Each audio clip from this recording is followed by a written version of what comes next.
বাংলাদেশের সয়াবিন তেলে প্রথমবারের মতো ক্ষতিকর মাইক্রোপ্লাস্টিক শনাক্ত করেছে বিউপির গবেষকেরা। রাজধানীর বিভিন্ন বাজার থেকে সংগৃহীত ব্র্যান্ড ও নন ব্র্যান্ডের শতভাগ সয়াবিন তেলের নমুনায় ক্ষুদ্র প্লাস্টিক কণা পাওয়া গেছে।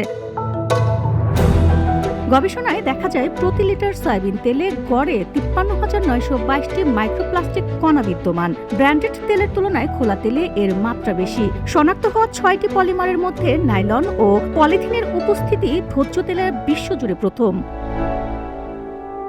গবেষকদের ধারণা, পরিশোধ যন্ত্র, ফিল্টার, পাইপ ও প্যাকেজিং থেকে ঘর্ষণের মাধ্যমে এসব কণা তেলে মিশছে। অধিকাংশ কণাই ছিল তন্তু আকৃতির। মানবদেহে এর দীর্ঘমেয়াদী প্রভাব জানতে আরও গবেষণার পাশাপাশি ভোজ্য তেলের উৎপাদনে মান নিয়ন্ত্রণ ও নিয়মিত পর্যবেক্ষণের তাগিদ দেওয়া হয়েছে। VOD Bangla news desk.